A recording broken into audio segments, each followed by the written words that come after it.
Over the last few thousand years, we have warped our own history. Our stories of the past have been changed, altered, mistranslated, and completely been misunderstood as we rounded the curve on the precession of the equinox. Modern views of our history account for many things, but completely dismiss many very important pieces in the puzzle.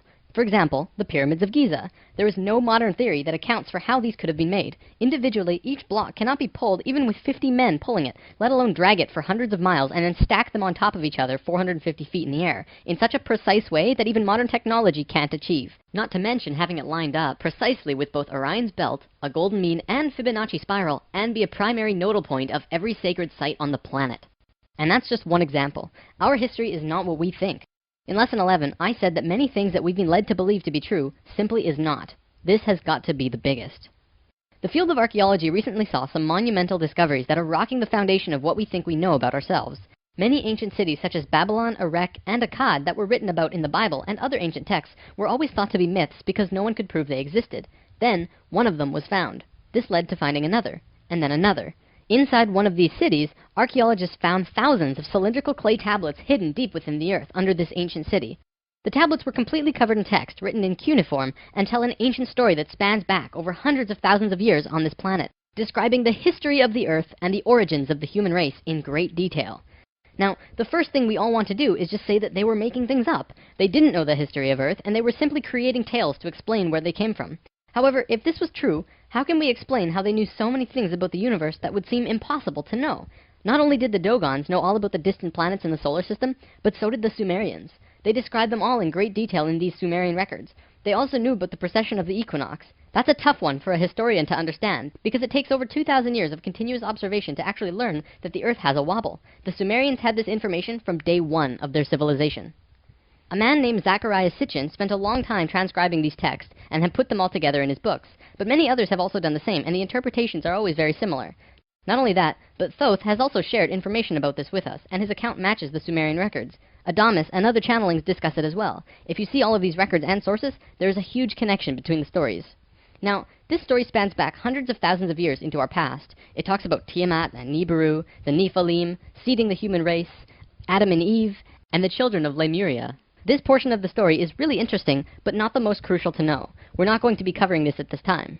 We are, however, going to be picking up the story at the end of Lemuria, and discussing the events of Atlantis up to present day. What I'm going to tell you is a mix of what these records say, along with what Thoth has told us for some finer details. Please have your own experience while watching this. I'm not going to tell you that this is fact. I am simply saying, decide for yourself.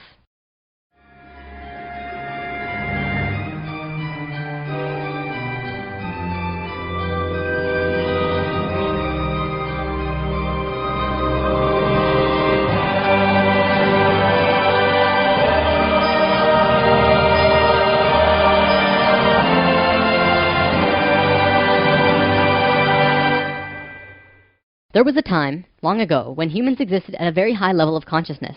We were interdimensional and were very psychic. We communicated through thought and emotion, much like how animals do rather than speaking or writing, which would seem very primitive. We lived primarily on a large string of islands called Lemuria, but there was a consciousness shift. We moved up in consciousness, and the islands of Lemuria sank beneath the oceans. At the time of this shift, a new continent rose out of the waters. We called it Atlantis. Back in the early 1900s, the spiritual path of the United States was similar to what's happening today. People began to learn about meditation and study ancient lands like Atlantis and Lemuria. We actually found quite a bit of evidence that Lemuria existed, and it had to do with coral. See, the ocean floor does rise and fall. Coral can exist up to 150 feet under the surface of the water. In 1910, the surface of the ocean was probably higher because they were able to see coral rings heading away from Easter Island for a great distance. These rings were estimated to be found at 1,800 feet, which means that for them to have existed, they would have had to be much higher and sunk slowly. Probably more important, they also found the exact same fauna and flora from the Hawaiian Islands all the way to the Easter Islands. This is a great distance, but if you look at a map, you'll see a long string. That string, according to Thoth, used to run along the western shores of Lemuria. It is only on these islands that have the same flora and fauna. Same trees, bugs, bacteria, everything. Science can only explain this if there were closer land bridges between these islands at one point.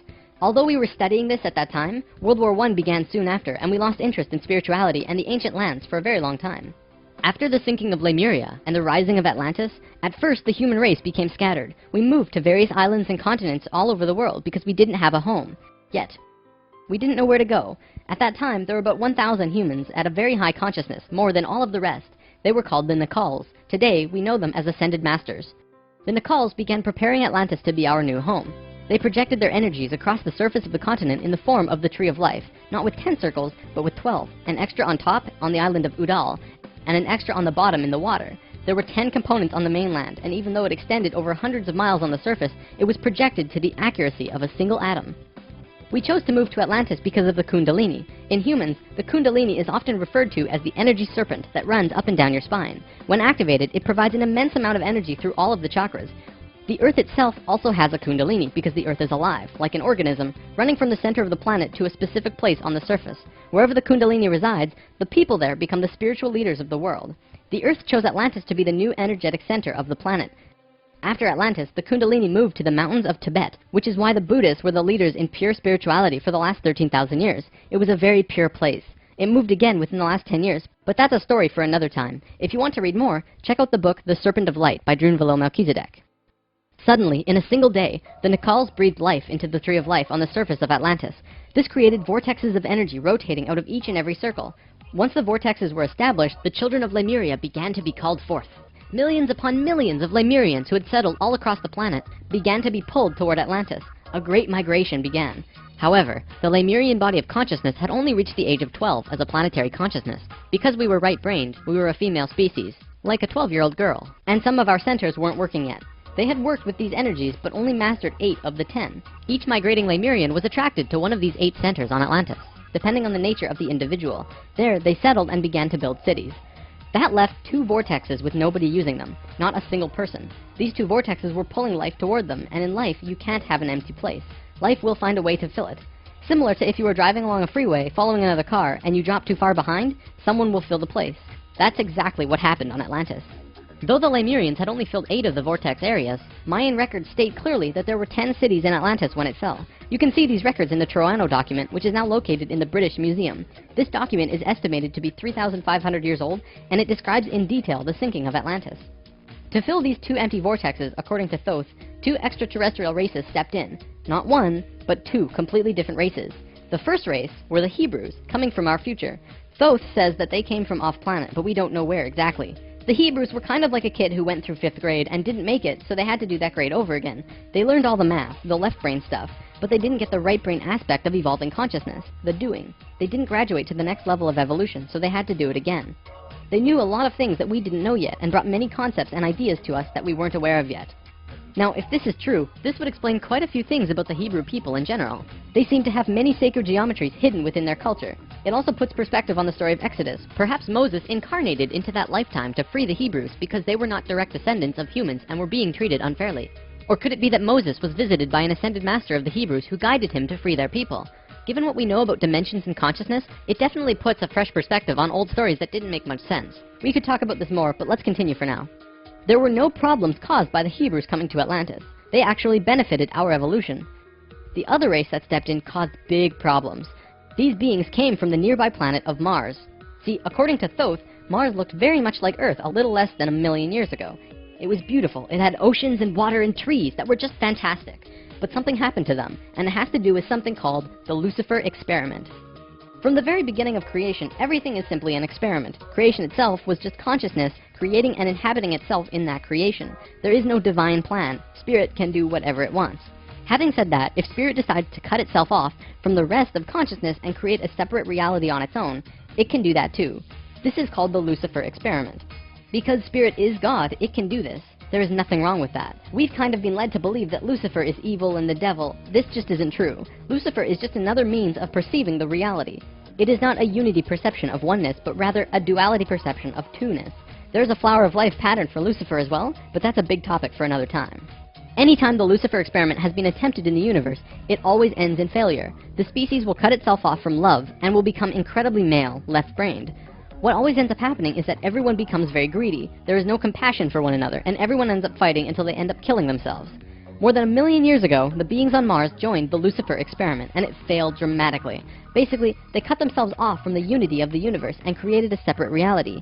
When the Martians severed the love bond, they became pure male, logical beings with no emotions. What happened on Mars was that they ended up fighting. Mars became a battleground. Eventually, it became clear that Mars was not going to survive. They blew their atmosphere away and destroyed the surface of the planet. Nova recently did an episode on planetary magnetics, and they found some interesting things about Mars. The planet didn't have a magnetic system, however the surface was magnetized, implying that at one point it did, but that something happened.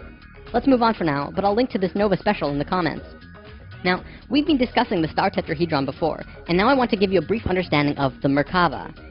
The Merkaba was known in ancient times as the Chariot of Ascension. It is the star tetrahedral energy field around the body.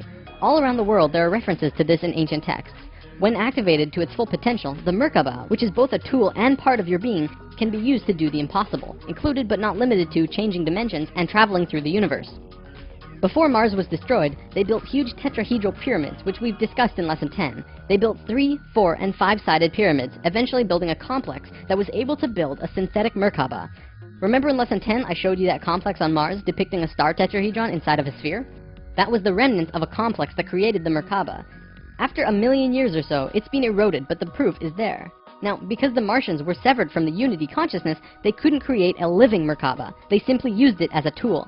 They created a synthetic Merkaba to travel in time and find a new home. A small group of Martians tried to get away from Mars before it was destroyed, and that place they found was Earth. About 65,000 years in our past.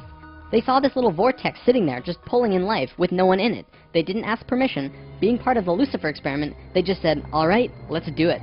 And they stepped onto that vortex, and in doing so, they joined and changed our evolutionary path.